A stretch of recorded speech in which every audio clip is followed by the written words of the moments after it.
जय हिंद।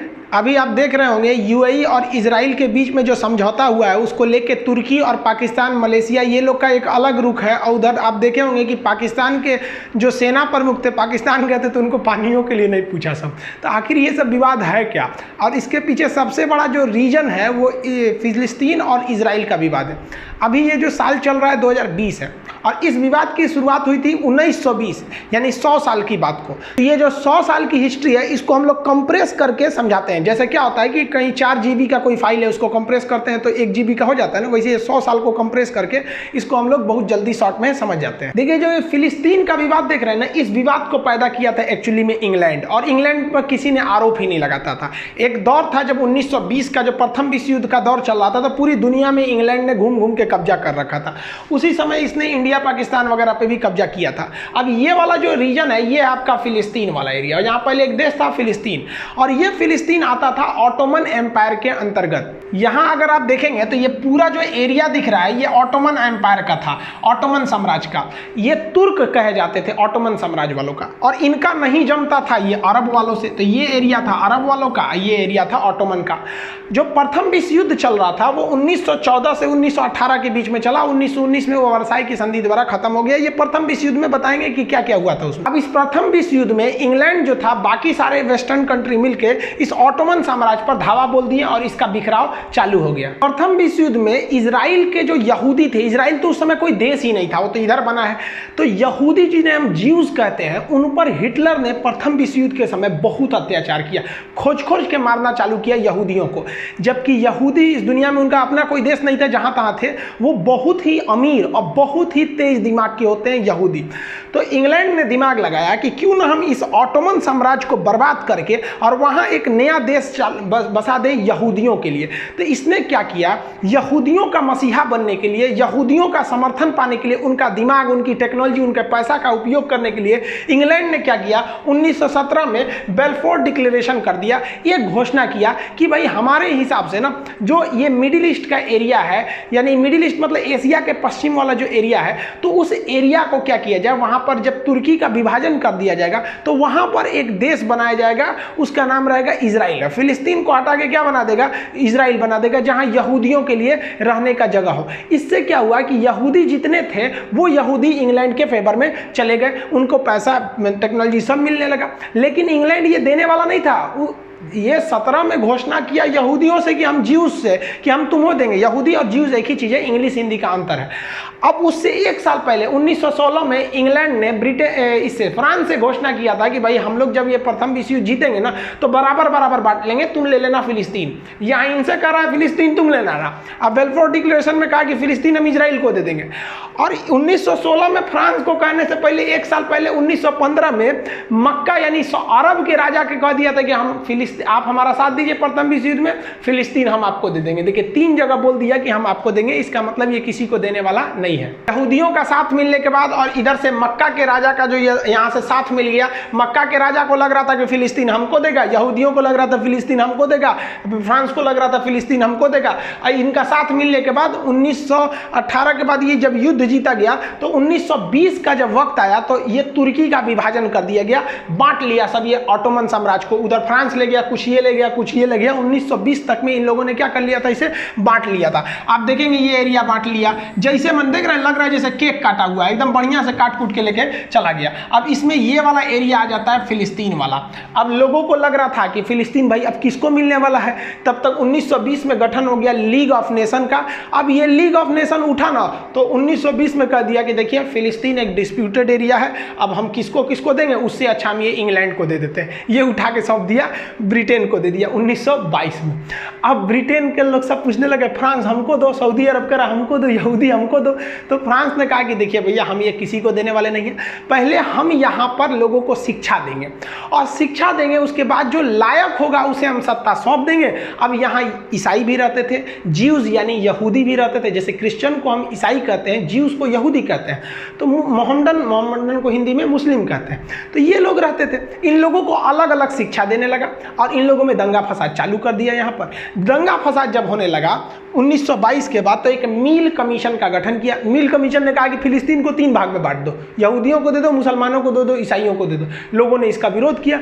इंग्लैंड जानबूझकर चाहता था कि यहाँ पर एक एरिया हमेशा डिस्टर्ब रहे, क्योंकि इंग्लैंड को पता था कि एशिया का पश्चिमी भाग, जिसे हम मिडिल ईस्ट कहते हैं, मिडिल ईस्ट में 17 देश आते हैं, तुर्की, साइप्रस, सीरिया, लेबनान, इजराइल, फिलिस्तीन, जॉर्डन, मिस्र, Saudi Arab, Yemen, Oman, UAE, Qatar, Bahrain, Kuwait, Iraq, Iran. 17 हो गया, आप गिनते रहिएगा इसको। इसमें जो देखेंगे तो ये जो मिस्र है, ये भले एशिया में नहीं आता है, ये अफ्रीका में आता है, लेकिन मिडिल ईस्ट में इसको भी काउंट किया जाता है। ये सारे मुस्लिम कंट्री थे और इनके पास पेट्रोलियम का बहुत बड़ा भंडार था, खनिज बहुत ज़्यादा थे।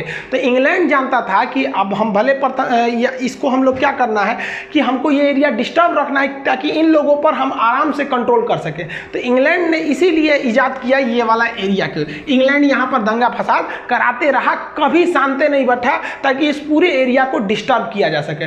और डिस्टर्बेंस अभी चल ही रहा था कि द्वितीय विश्व युद्ध भी चालू हो गया। द्वितीय विश्व युद्ध में यही लोग जीते थे, इंग्लैंड, फ्रांस, अमेरिका वगैरह वालों ने। तो इन लोगों ने, इंग्लैंड ने क्या कहा कि देखो भैया 1922 में लीग ऑफ नेशन ने हमें ये फिलिस्तीन दे रखा था, हम क्या करते हैं इसे हम दे देते हैं यूएनओ को। यूएनओ का गठन हो गया था 1945 में, इसने फेंक दिया यूएनओ को। यूएनओ एक ऐसी संस्था है कि जहां अगर किसी चीज को फेंके तो उसको बर्बाद होना फिक्स है। जैसे जवाहरलाल नेहरू ने यूएनओ में दे दिया था कश्मीर मुद्दा, सॉल्व हो गया कश्मीर मुद्दा, अभी तक सॉल्व नहीं हुआ। मतलब इंडिया पाकिस्तान में ना डिस्प्यूट है, वो 370 का हट जाना, वो कश्मीर सॉल्व नहीं है, वो तो हमारा इंटरनल मामला है 370 हटाना। तो ये यहां ले जाकर फेंक दिया। ये क्या किया यूएनओ ने 1947 में, यूएनओ ने क्या कहा कि जो मील आयोग बैठा था ना, जो 3 भाग में बांटने को कहा था, वो सही है, इसको बांट देना चाहिए। 11 मेंबर की इसने कमेटी बनाई जिसमें इंडिया भी शामिल था। उसने कहा कि जो फिलिस्तीन एक देश है, ये फिलिस्तीन देश है नहीं, हटा दो इसको, फिलिस्तीन कोई दिक्कत नहीं। जीव जो यहूदी हैं उन्हें 44% दे दो, अरब वाले जो उधर से मांग कर रहे हैं उन्हें 55% दे दो, और जो राजधानी जेरूसलम होगी, इसकी जेरूसलम का एरिया जो 1% है, वो उसको कंट्रोलिंग हम करेंगे, यूएन कह दिया। अब देखिए इसका असर क्या हुआ। ये जो ग्रीन वाला कंट्री देख रहे हैं, ये है फिलिस्तीन। 1946 में जब ये मुकदमा गया यूएनओ के पास, तो इसने कह दिया इसको 2 भाग में बांट दो। भाई साहब ऊपर जो व्हाइट वाला एरिया है उसने कह दिया इसको इजराइल बना दो, नीचे भी व्हाइट वाला। जानबूझ के छोटा ऐसा नक्शा बनाया कि जिंदगी भर बवाल होते रहे। ऐसा नक्शा कभी पॉसिबल ही नहीं। और जो पूरा देश जिस फिलिस्तीनियों का था उसको थोड़ा सा इधर दे दिया, थोड़ा सा इधर दे दिया, जानबूझ के ऐसा दिया कि लोग मरा जाएंगे, क्योंकि इजराइल वाले बहुत शक्तिशाली थे। इस फैसले का सबने विरोध किया, लेकिन इजराइल के जो यहूदी समुदाय थे उन्होंने तो खुल के समर्थन किया। इनका कोई देश नहीं था, कहीं कुछ नहीं था, इनको एक बना बनाया देश मिल गया। भाई फिलिस्तीन वाले गायब हो गए, देखिए ना यहाँ फिलिस्तीने नहीं है, अब ये वाला एरिया हो गया। अब जैसे यूएनओ ने ये डिसीजन दिया तो 14 मई 1948 को ब्रिटेन कहा कि अब मेरा काम खत्म, भाई हमको क्या मतलब है, यूएनओ ने डिसीजन दे दिया वही समझो। और 14 मई 1948 को ब्रिटेन वहां से चला आया, अपनी सेना बुला लिया वापस वहां पे।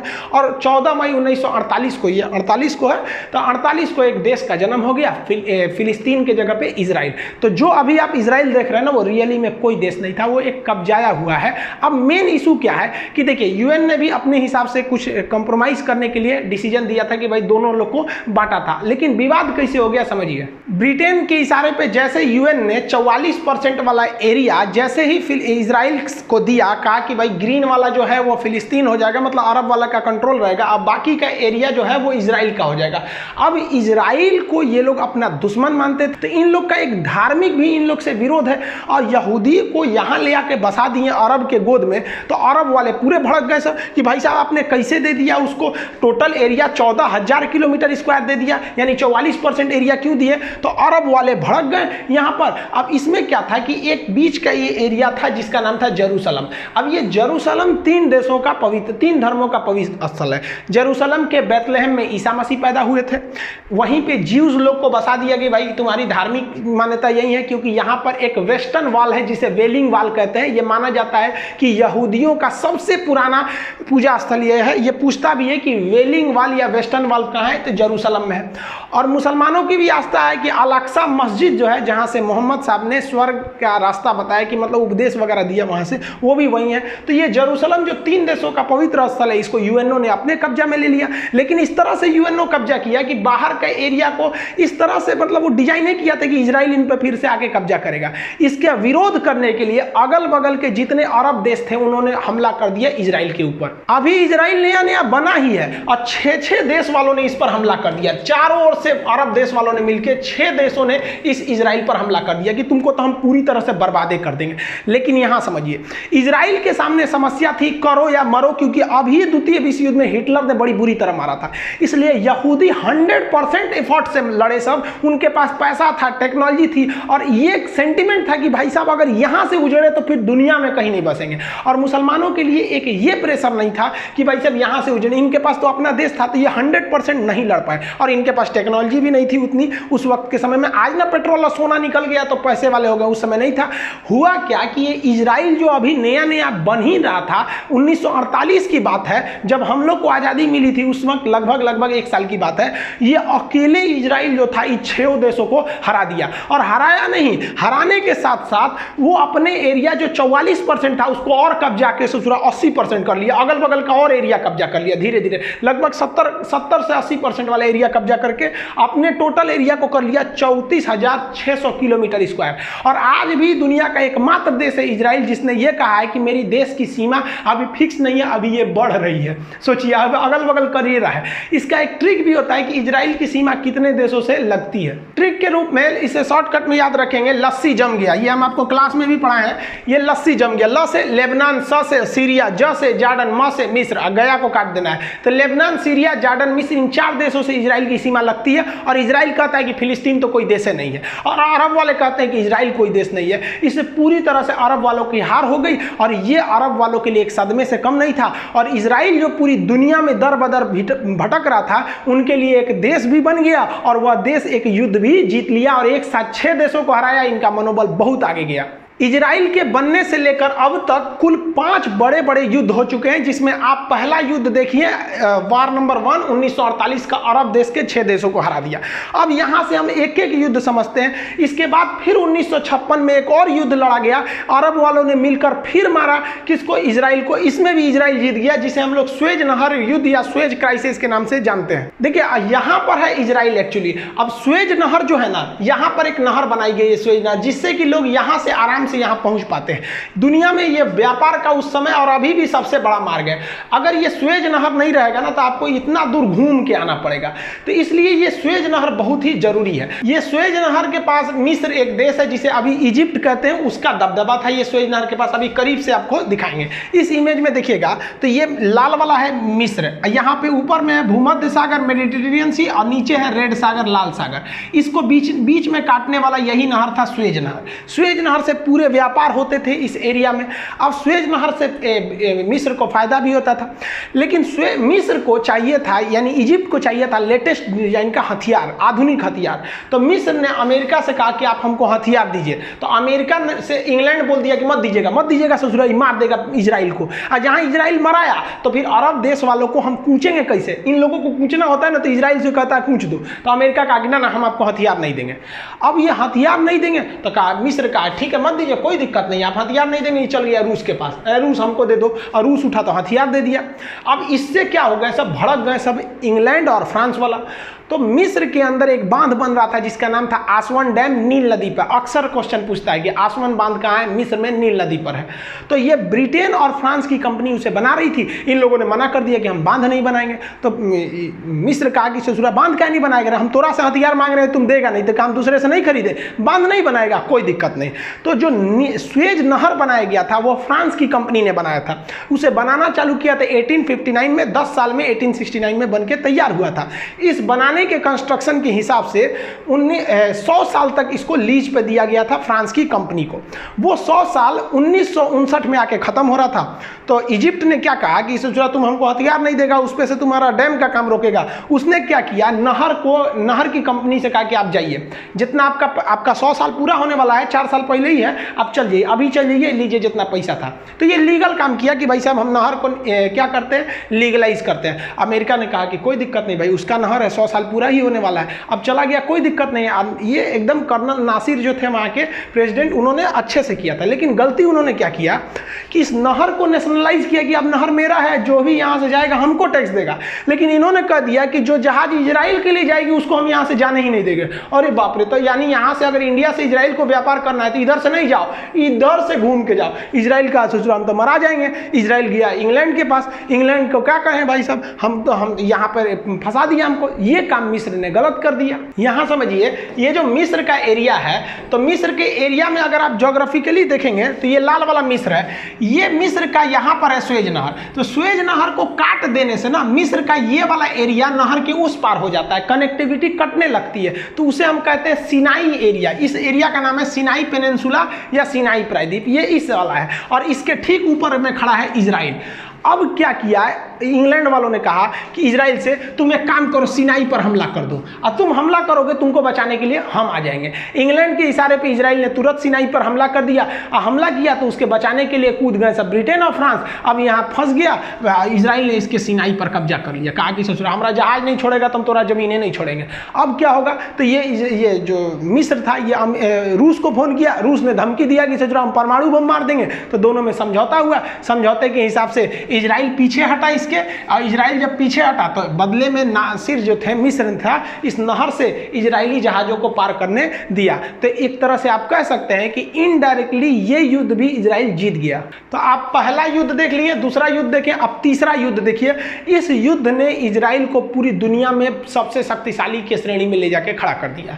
ये युद्ध जो था 1968 में हुआ था, 67 में हुआ था। इसे 6 डे वार कहते हैं, क्योंकि 6 दिन में इजराइल ने अरब देशों को धूल चटा दिया था। मिस्र के राष्ट्रपति नासिर जो थे, स्वेज नहर को एक तरह से वो भी जीत ही गए थे, क्योंकि नेशनलाइज हो गया था, तो वो दोनों में एकदम विवाद हो गया था। मिस्र हमला करना चाह रहा था इजराइल के ऊपर, इजराइल हमला करना चाह रहा था मिस्र के ऊपर। तो अमेरिका ने इजराइल को कहा कि ससुरा तू अगर युद्ध किया तो हम तुम्हारा साथ नहीं देंगे, और रूस ने मिस्र को कहा था कि तुम पहले युद्ध किए तो हम तुम्हारा साथ नहीं देंगे। यानी इन दोनों का साथ मिलने वाला नहीं था इन लोग को, जो पहले कर लेगा। इसका मतलब जो होने वाला है वो अंदर ही होने वाला है। अब मिस्र को लगता था कि वो बहुत बड़ा शक्तिशाली है, और इजराइल अभी नया नया बना ही था, इसलिए इजराइल पे ये लोग चढ़ जाएंगे। चारों ओर से मिस्र ने प्लान बना दिया ये अरब देशों वालों को कि भाई साहब 2 लाख की सेना लगाना है, छोटा सा तो देश है, हम इधर से घुस जाएंगे तुम इधर से, और चारों ओर से घेर लिया जाएगा। और इसको घेरने के लिए क्या किया गया, उस समय इजराइल के पास रेडियो का अपना टावर नहीं था, तो मिस्र का जो रेडियो था वही पकड़ता था इजराइल में। तो ये लोग रेडियो पे सिग्नल भेजने लगे लोग कि तुमको बर्बाद कर देंगे, मारने आ रहे हैं, 1 लाख की फौज रेडी है, ये है वो है, पूरी तरह से। अब इजराइल पागल हो गया कि ससुर आप तो मार देगा सब हमको। इजराइल ने यह समझ गया कि हम चारों ओर से अब घिर रहे हैं। एक साइड से यहाँ से मिस्र हमला करने वाला था, और यहाँ से ये एक छोटा सा देश देख रहे हैं ना, ये जॉर्डन हमला करने वाला था, ऊपर से सीरिया हमला करने वाला था। जॉर्डन और सीरिया ने कह दिया कि हमारी फौज जो है वो मिस्र के सेना प्रमुख के इशारे पे हमला करेगी इजराइल में। अब इजराइल बवाल फंस गया इजराइल यहाँ पर। लेकिन इसी बीच में इजराइल के जो रक्षा मंत्री बनाए गए, मोशे डायन को बनाया गया। ये 1948 के युद्ध में बहुत महत्वपूर्ण भूमिका निभाई थी, इनकी एक आंख नहीं थी यहाँ पर। तो ये मोशे डायन ने कहा कि भाई साहब देखिए, ना अमेरिका इसमें कूदने वाला है ना रूस कूदने वाला है, ये लोग कूदबो करेंगे तो बाद में कूदेंगे, एक काम करते हैं पहले ही फाइल निपटा देते हैं। तो ये लोगों ने स्टार्ट कर दिया 6 डे वार। 6 डे वार में क्या किया कि इन लोगों ने मोशे डायन ने प्लान बनाया कि ऐसा हमला करो कि पहले दिन ही दुश्मन को धूल चटा देना है। तो इसका तो भाई साहब का प्लानिंग था कि 1 के दिन में युद्ध जीत जाना है। तो खैर ये तो 6 दिन में युद्ध जीता, कैसे खतरनाक था ये। अरब देश वालों ने जो लाखों की फौज रखी थी उस पर इजरायली एयरफोर्स अचानक घुस गए, और इजरायली एयरफोर्स मिस्र में घुस गए, और मिस्र बहुत लीडर बन रहा था। मिस्र के 300 में से 280 जहाजों को इन्होंने 3 घंटे में धूल चटा दिया, यानी 95% एयरफोर्स मिस्र की तबाह हो गई।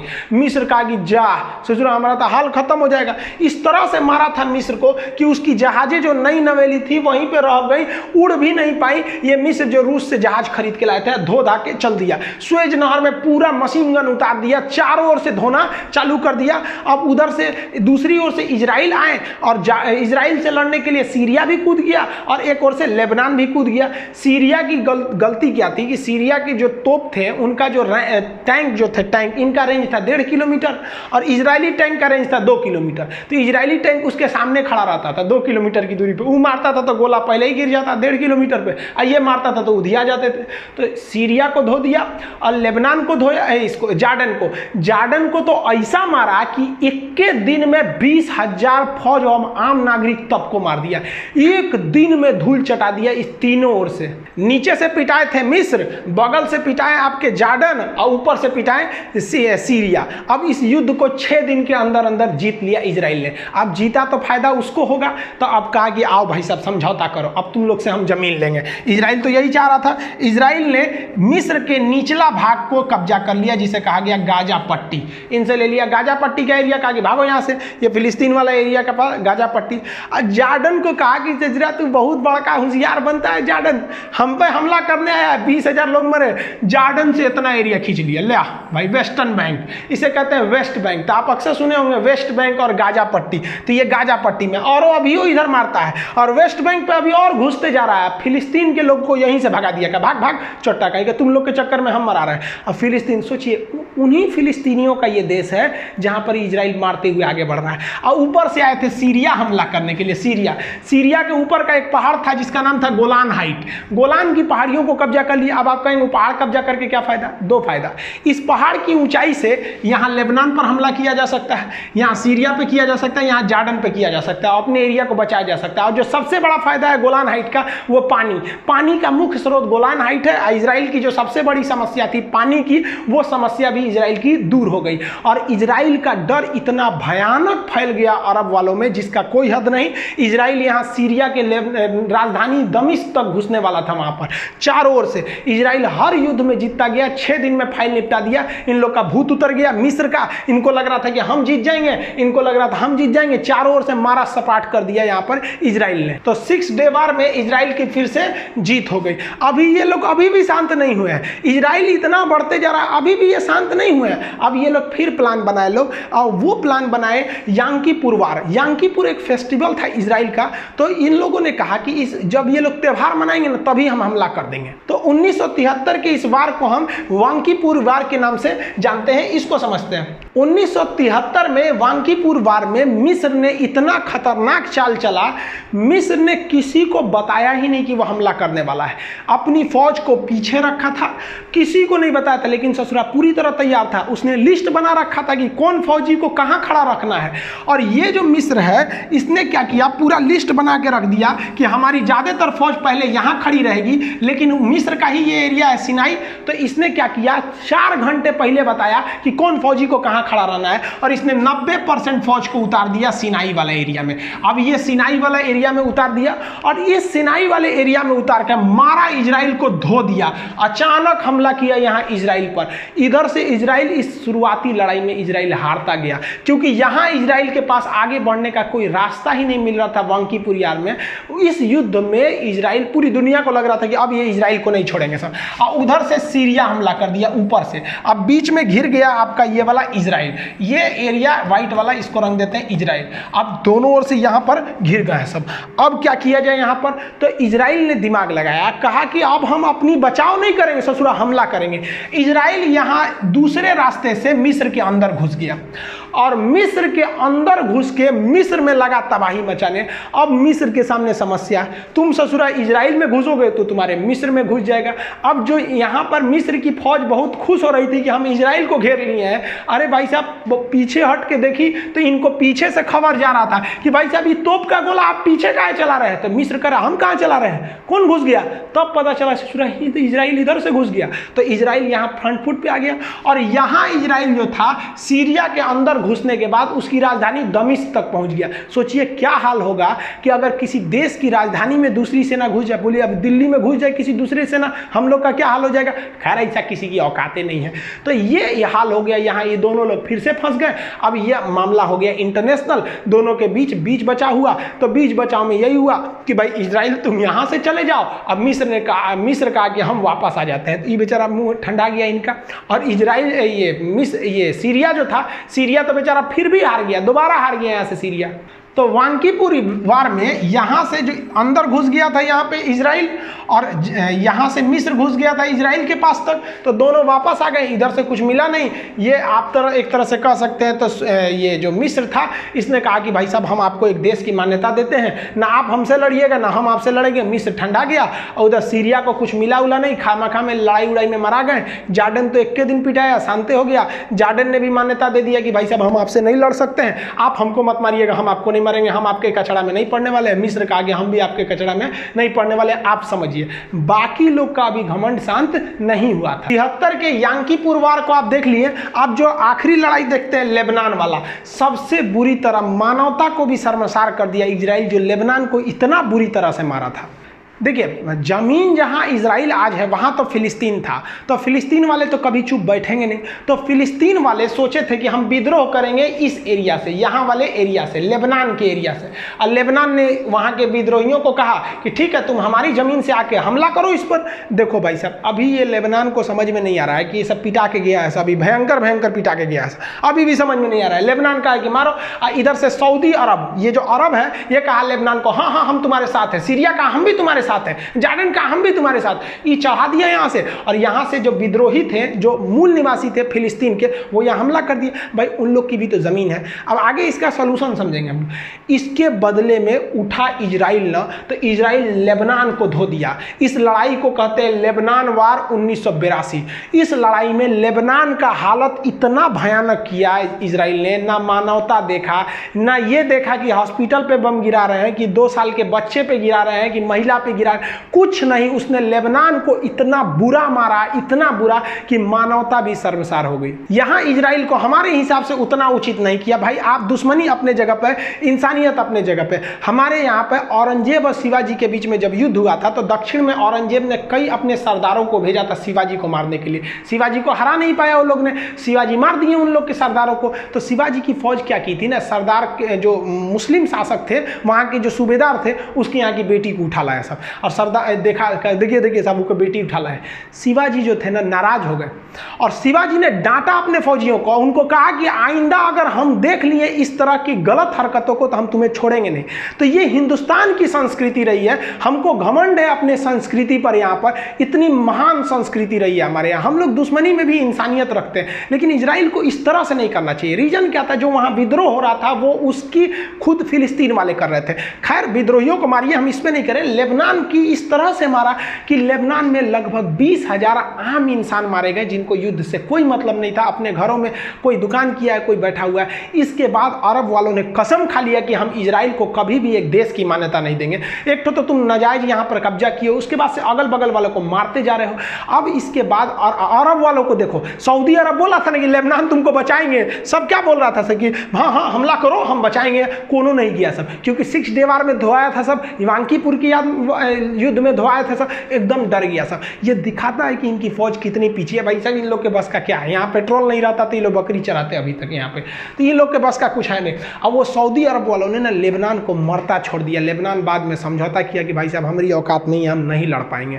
तो लेबनान हारने के बाद इन 5 युद्धों में अरब वालों को समझ में आ गया कि भाई साहब हमारे बस का नहीं है इजराइल से टक्कर लेना। लेकिन ये घटना जो इतने मासूमों की जान गई, इसने जन्म दे दिया हमास नामक संगठन को। हमास क्या है? हमास एक फिलिस्तीन के लोगों का संगठन है, कहता है कि हम फिलिस्तीन को आज़ाद कराएंगे। इजराइल कहता है कि ये फिलिस्तीन को आज़ाद नहीं करा रहे, ये आतंकवादी है। एक्चुअली ये अपनी ज़मीन के लिए लड़ते हैं। इजराइल कहता है कि ये आतंकवादी है। इजराइल जानता है कि इन लोग के पास हथियार के नाम पे छोट मोट रॉकेट है, AK-47 की लड़ाई है, ये कुछ नहीं कर पाएंगे। इजराइल इन लोग को प्रोवोक करता है, कहता है कि तुम हमला कर, क्योंकि इजराइल को पता है कि हम इन पर डायरेक्ट हमला करेंगे तो दुनिया हमको काँव काँव करने लगेगी कि काहे मारा काहे मारा। तो इजराइल के पास ऐसी टेक्नोलॉजी है जिसे हम आयरन डोम कहते हैं, यहाँ मिसाइल उसाइल मारिएगा तो वहाँ गिरबे नहीं करेगा। इजराइल पूरी तरह से प्रूफ है। तो क्या करता है, इन लोग पे इसके किसी कमांडर को मार देगा गोली, ताकि ये लोग हमला करें। और जैसे ये लोग हमला करते हैं, पूरी दुनिया को दिखाता है इजराइल कि देखिए हमास ने मारा, हमास ने मारा। और बदले में इजराइल हमास को पूरी तरह तबाह कर देता है।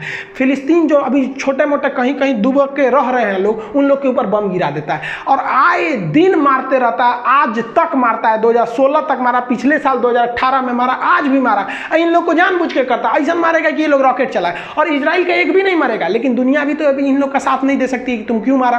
तो ये मारेंगे तो और बुरी तरह मारेंगे, और नहीं मारेंगे तो धीरे धीरे करके मार देगा। यहाँ पर आज भी अरब वालों को समझ में नहीं आ रहा है, भाई साहब समझौता कर लो कि जितना में तुम हो तुम उतना में रह जाओ, और जितना में फिलिस्तीन है उतना में रह जाओ, नहीं तो आने वाला ऐसे ही 10-20 साल और रहा ना तो इतिहास बना देगा फिलिस्तीन को। 87 में जन्मे हमास को लेकर अभी भी इजराइल और फिलिस्तीन के बीच में कॉन्फ्लिक्ट है, ये खत्म होने वाला नहीं है। लेकिन 1988 में अमेरिका ने दो चेहरा दिखाया। कैसे? उसने यासिर अराफात को उठाया। यासिर अराफात जो है ना फ्री फिलिस्तीन का एक मूवमेंट चलाते थे कि भैया हमको हमारा फिलिस्तीन चाहिए। ये काफ़ी एक अच्छे नेता थे, एक जैसे भारत में गांधी जी की छवि कैसी है, एक नॉर्मल मतलब उस तरह से ये थे। इन्होंने कहा कि भाई अमेरिका इन दोनों में समझौता करा दिया, लेकिन अमेरिका देखिए कितना बढ़िया चाल चल गया, समझौता करा के मुसलमानों के नज़र में बन गया कि ये चलो भाई बहुत बढ़िया है। यासिर अराफात का कहना था कि जो एरिया हम लोग का भी है उतना पे आप क्या करिए कि भाई आप उतना को मानिए, और जो बार बार में इधर गाजा पट्टी में जो हमला किया जा रहा है इस सबको रोकिए, ताकि वहाँ पर लोगों को जान न गंवानी पड़े। तो अमेरिका कहा ठीक है हम आपको फिलिस्तीन की मान्यता दिला देंगे, समझौता हो गया। अब इससे क्या हुआ, अमेरिका मिडिल ईस्ट के मुसलमानों में अपना दिखा दिया कि देखो भाई मुसलमानों के लिए ये कर रहे हैं, मरवा रहे हैं सब, यही सब समझा रहा है। सब पढ़े लिखे उतना नहीं होता है, सभी सब कोनो फुसला के चल देता है इन सबको। तो ये चला कि ये लोग बहुत खुश हो गए, वाह अमेरिका वाह। और उसके बाद से जब यूएनओ में गया फिलिस्तीन कि भाई हमको देश की मान्यता दे दो, तो जो अमेरिका ने समझौता कराया था ना, इसी अमेरिका ने विरोध कर दिया कि नहीं हम आपको यूएनओ की मान्यता नहीं दिलाएंगे, आप जनरल असेंबली में नहीं रहेंगे। अरे भाई साहब यूएनओ की जब आप सदस्य नहीं है तो फिर देश किस काम के रहेंगे, आप देश नहीं बन पाएंगे। अमेरिका ने इन लोग को बजा के मारा। यहाँ पर अमेरिका चाहता है कि तुम लोग को हम लड़ा मारेंगे। अभी आगे देखते रहिए अमेरिका क्या किया। तो यासिर अराफात की आगे जाके इनकी मौत भी हो गई, काफी रहस्यमयी मौत थी। कुछ लोग कह रहे थे कि इन्हें पोलोनियम खिला के मारा गया, वो एक अलग इशू है। तो यासिर अराफात एक अच्छे लीडर थे, ये चाहते थे कि फलस्तीन के इशू को समझा दिया जाए, लेकिन इनके ये भी समझौता कुछ नहीं हुआ। और सबसे बुरा स्थिति आया सन 2000 में।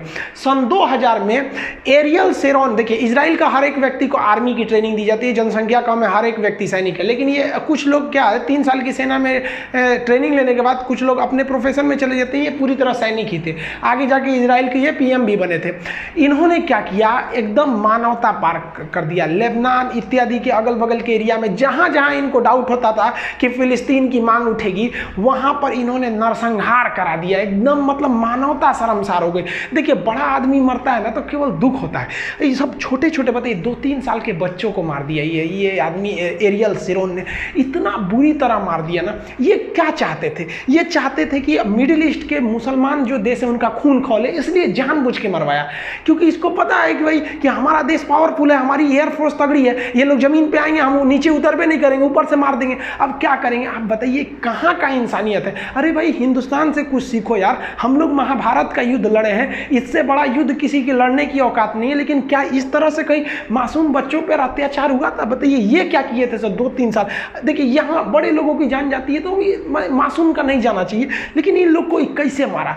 एरियल शेरोन ने ऐसा काम कर दिया कि अब अरब वाले चाह के भी नहीं मिलना चाहते हैं कि इन लोग इतना तुमने अत्याचार किया। और इसने कहा कि हमने एकदम सही सबक सिखाया। भाई देखिए अगर रियलिटी देखेंगे तो इजराइल तो था ही नहीं, वहां तो फिलिस्तीन था।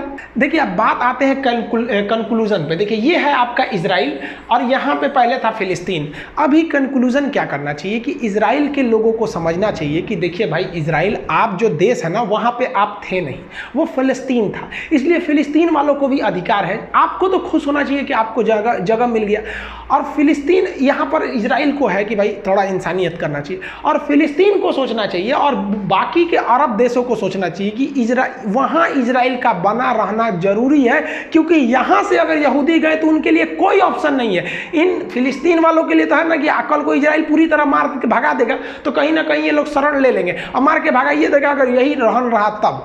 क्योंकि देखिए इजराइल से ये लोग लड़ नहीं सकते, इनकी टेक्नोलॉजी किसी काम की नहीं है। ये दिन रात रिसर्च करते हैं कि ऊँट का बिरयानी कैसे बनेगा, बकरी का बिरयानी कैसे बनेगा, खजूर को कैसे खाना चाहिए, यही सब एक टेक्नोलॉजी है। आप सुई से हवाई जहाज़ तक नहीं देखेंगे इन लोग का नाम हो तो अल्लाह मेहरबान तो गधा पहलवान पेट्रोल निकल गया, नहीं तो पता नहीं क्या करते ये लोग। तो इन लोग की बस की बात नहीं है इनसे टकराना। तो भाई जब आप किसी ज़्यादा शक्तिशाली है, महात्मा गांधी लोग थे का कि जो नरम दल नरम जान रहे थे कि हमारे पास टेक्नोलॉजी नहीं है, अंग्रेजों के पास पूरी दुनिया से लड़ रहे थे, ले आके बम बरसा देते, सब यहाँ पे शांत हो जाते। तो महात्मा गांधी बड़ा लिखा बैरिस्टर था, जानते हैं कि अपने से मजबूत आदमी से अगर आप गरम दल की तरह तरह जाइएगा तो बहुत ज़्यादा दिन तक सस्टेन नहीं कर पाइएगा, तो ये लोग नहीं लड़ पाएंगे। तो कंप्रोमाइज़ करो यार, जितना में तुम हो तुम उतना में रह जाओ, जितना में ये है उतना में रह जाओ। इजराइल को भी चाहिए कि जो मतलब जो अत्याचार करके ज़्यादा कब्जा कर लिया उतना से थोड़ा सा पीछे हट जाए, अपने एरिया भर में रहे। अब इजराइल भी क्या है कि एकदम दादागिरी दिखाता है, ये लोग कहते हैं कि हम देश का मान्यता ही नहीं देंगे, सारा बवाल खत्म हो जाएगा। इजराइल कहता है कि हम सारा बवाल खत्म कर देंगे,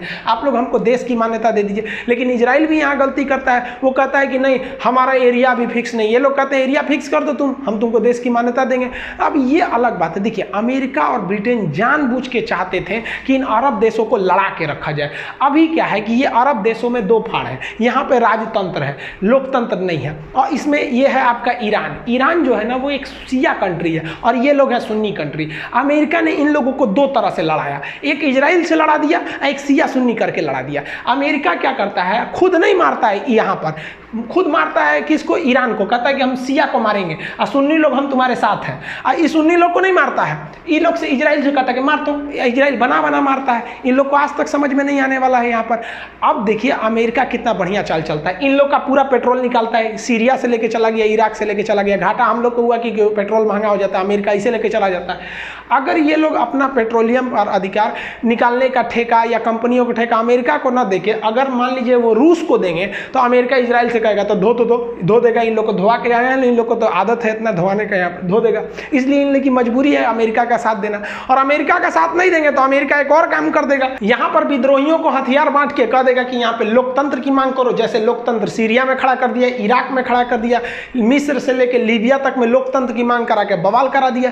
तो इन लोग की मजबूरी है कि अमेरिका के लिए जी हजूर करना। अमेरिका बोलेगा ए सऊदी अरब खड़ा हो, यस सर, बैठ जाओ, यस सर, सैल्यूट कर, सैल्यूट करेंगे। जो नोटंकी इन लोग को कर देगा, जूता भिगा के मारता है इन लोग को, क्योंकि ये लोग कुछ नहीं कर पाते। तो अभी मासूमों की जान ले आने से अच्छा है कि थोड़ा बहुत कंप्रोमाइज़ कीजिए। अब इन लोग का कहना है कि हमारा दौर आएगा। भाई साहब आप जब था गजनबी गौरी पता नहीं उस समय, आज से 1000 साल पहले तो आप लोग शक्तिशाली थे, जब घोड़ा पे बैठ के तलवार से लड़ाई लड़ी जाती थी। उस तरह से हिंदुस्तान वाले सोचे लोग कि हम लोग के समय अशोक था, हर्षवर्धन, कनिष्क, हम भी बहुत शक्तिशाली हैं, चलो अमेरिका से लड़ जाते हैं। तो फिर तो दिक्कत हो जाएगा। भाई बहादुरी और समझदारी में कुछ फर्क होना चाहिए यहाँ पे। तो ये लोग अपने पुराना वाला इतिहास लेके चले, घोड़ा से लड़ाई लड़ने आएंगे, वो जहाज से उतरबे नहीं करेगा, उसका एयरफोर्स एकदम तगड़ा है, तो ये बढ़िया से मारेगा इन लोग को। अब अमेरिका क्या चाहता है कि इन्हीं लोग की मदद से ईरान को मार दे और ईरान का पेट्रोल ले ले। अब ईरान मराएगा तो हम लोग के लिए दिक्कत, अफगानिस्तान जाने का रास्ता बंद हो जाएगा और ईरान की तबाही हो जाएगी। देखिए ना इराक गया तो हम लोग क्या, इराक से रिलेशन है खत्म, जबकि वहाँ 2 लाख भारतीयों को नौकरी मिला हुआ था। अमेरिका ने सद्दाम हुसैन को ले गया, अपनी मार में हम लोग को पेट्रोल महंगा मिलने लगा, रोजगार भी चला गया। तो हम लोग को चाहिए स्टेबिलिटी थी, तो इसमें मोदी जी को करना चाहिए थोड़ा सा स्टेबिलिटी, क्योंकि मोदी ही अभी वर्तमान में एशिया में एक जो है जिसकी बात अमेरिका भी सुनता है, इजराइल भी सुनता है और अरब वाले भी सुनते हैं। पाकिस्तान की बातें छोड़िए, वो तो किसी वो इंडिया का तो कभी नहीं सुनेगा, कोई भी हो जाए। तो उनको करना चाहिए कि अगर ये स्टेबल है तो हम लोग के लिए पेट्रोलियम की आपूर्ति हमेशा बनी रहेगी और रोजगार सुरक्षित रहेगा, क्योंकि मोदी जी को भी पता है कि हिंदुस्तान में रोजगार देने वाले नहीं है। तो ये कम से कम 55 लाख यहाँ पे रोजगार है, तो कम से कम इसको तो सेफ रहिए। इधरों मार हो जाएगा तो चलाएंगे सब, यहाँ पर रोजगार खत्म हो जाएगा। अभी जो समझौता हो गया वो देखिए कौन सा समझौता था भाई साहब। यहाँ पे देखिए मिस्र ने तो मान्यता दे रखा है इजराइल को, तो चलिए भाई मिस्र की सीमा लगती है, जॉर्डन ने भी मान्यता दे रखा है, तो इन लोग की तो सीमा ही लगती है इजराइल से, इसलिए कॉम्प्रोमाइज है। अभी यहाँ यूएई भाई साहब भी मान्यता दे दिया है, लेकिन यूएई की भी एक तरह से जीत है, इजराइल की भी जीत है। इजराइल को यहाँ अरब देशों में से पहला इस साइड का देश है जिसने मान्यता दिया है। बदले में इजराइल ने कहा है कि जो आप गाजा पट्टी में और वेस्ट बैंक जो जॉर्डन का एरिया है जहां आपने अवैध कब्जा किया है उससे पीछे हटेंगे। तो ये पीछे हटने के लिए नहीं बोला है, लेकिन ये स्वीकार खुद इजराइल ने किया है कि नहीं वो कब्जा मेरा अवैध है। तो एक तरह से ये यूएई के लिए भी बहुत बड़ी जीत है, ये अरब लीग में आगे बढ़ जाएगा। अब सऊदी अलग ही प्लान में है। देखिए यूएई कर लिया ना, आप 2 महीने का वेट कीजिएगा, इधर से ओमान मान्यता देगा, यहाँ से कतर देगा, यूएई के बाद ओमान और कतर देंगे। आप ये लिख के रख लीजिए, भले थोड़ा सा समय लगे, उसके बाद सब का सब मान्यता देंगे, सारे के सारे लोग नतमस्तक हो गए उसके आगे। इससे आप सीख लीजिए हिंदुस्तान वालों को कि हमेशा बलि बकरे की दी जाती है, शेर की नहीं। जो कहा जाता था ना कि सतयुग में कि सत्य की हमेशा जीत होती है, ये कलयुग है, बलशाली व्यक्ति की हमेशा जीत होती है। ये कब्जा किया, आज लोग इसी के आगे नतमस्तक हो रहे हैं। तो हम हिंदुस्तानियों को भी अपनी टेक्नोलॉजी को आगे लेके जाना चाहिए। अब यहाँ सऊदी अरब क्या चाहता है कि सऊदी अरब इजराइल से दोस्ती करना चाहता है। देखिए, ये जो सऊदी अरब जो इजराइल का खासा दुश्मन बना करता था, वो इससे दोस्ती करके और ईरान को मारना चाहता है कि ईरान तबाह हो जाए। यहाँ शिया सुन्नी में आई बकलोलवा को समझ नहीं आ रहा है कि अमेरिका जब इस ईरान को मारेगा तब इसके पास अब कोई नहीं बचेगा, उसके बाद इन लोग को धोएगा, इन लोग का वही हाल करेगा जो 1947 से पहले अंग्रेजों ने हम हिंदुस्तानियों का किया था। लेकिन इनको कौन समझाए भाई साहब, इनको हम लोग को क्या मतलब है इन मच में पढ़ने के लिए। अब पाकिस्तानिया तनी होशियार है, भांप गया है, और तुर्की भी इधर से भांप गया है यहाँ पर। हालांकि तुर्की खुद ही इजराइल को मान्यता दे रखा था। तुर्की का पहले रुख अलग था, तैयबुल एर्दोगान के आने के बाद रुख अलग है। अब क्या है कि ये जो सऊदी अरब है, ये इस्लामिक देशों का एक संगठन बनाया है जिसका नाम है organisation of Islamic country, IOC। अब पाकिस्तान भी IOC का सदस्य है, लेकिन पाकिस्तान चाहता है कि तुर्की को मिला ले, ईरान को ले ले अपने साथ, पाकिस्तान को ले ले, और यहाँ से चाइना को ले ले, और इधर से हम ले ले मलेशिया को। ये इन लोग अपना एक ग्रुप बनाना चाहता है ताकि ये लोग पावरफुल रहें। इनके लिए चाइना एक नंबर फिट बैठता है। तो भारत सरकार को इसमें समझना चाहिए कि भाई साहब आप थोड़ा सा हस्तक्षेप करिए, थोड़ा अब चुपचाप दिल्ली में बैठने से नहीं होगा। जितना जल्दी से जल्दी हो इजराइल का मामला को सलटा लीजिए, वरना अगर ये वाला बेल्ट बनेगा ना तो तुर्की के पास टेक्नोलॉजी भी है, और ईरान के पास पेट्रोलियम है, पाकिस्तान के पास आतंकवादी है, चाइना के पास पैसा है, इसके पास सी रूट है। एक नया समीकरण खड़ा हो जाएगा, क्योंकि इंटरनेशनल रिलेशन कब बनते हैं कब बिगड़ते हैं कोई ठीक नहीं। अगर यहाँ ऐसा ही रहा, इस सऊदी अरब बकलोलवा ये सब का कोई ठीक नहीं ना रहता, ये क्या करता है सब। यमन याद है आपको, यमन में हमारे यहाँ से हजारों लोग काम करते थे, भारत से यमन में ये रोजगार मिला था। इस सऊदी अरब हौती विद्रोहियों के लिए ईरान का दोस्त था यमन, इसने मार दिया। हॉस्पिटलों नहीं देखा, स्कूल नहीं देखा, कहीं जाके बम मार दिया। ये सब का कुछ लोल है, सब अपने में मर जाएगा, सभी सब एक ना एक दिन मर जाएगा। कभी कभी देखते ना हमको लगता है कि भाई साहब सबसे अच्छा देश हिंदुस्तान है, सब सही है, ससुरा मरो, ये लड़ने का चीज़ है, ससुरा सिया सुन्नी है भाई साहब यहाँ पे। तो भारत सरकार को भी इसमें इनिशिएटिव लीजिए। भाई मोदी जी आप दिल्ली से उठिए, यहाँ जाके समझाइए इन लोग को जल्दी से जल्दी इजराइल मामला शांत हो जाए, क्योंकि अगर इजराइल मामला शांत हो गया तो भारत को बहुत फायदा है। रीजन क्या है कि हमको इजराइल से हथियार मिल जाएगा, ईरान शांत रहेगा, पेट्रोल मिल जाएगा, अरब वाले शांत रहेंगे, रोजगार मिलेगा। अगर फिलिस्तीन का मामला गया तो ईरान जाएगा, इजराइल जाएगा, फिर अरब जाएगा, रोजगार जाएगा, टेक्नोलॉजी जाएगा, पेट्रोल जाएगा, सब चल जाएगा। भारत को स्टेबल रखना जरूरी है। अब पाकिस्तान के सामने सांप और छछूंदर का हाल हो गया।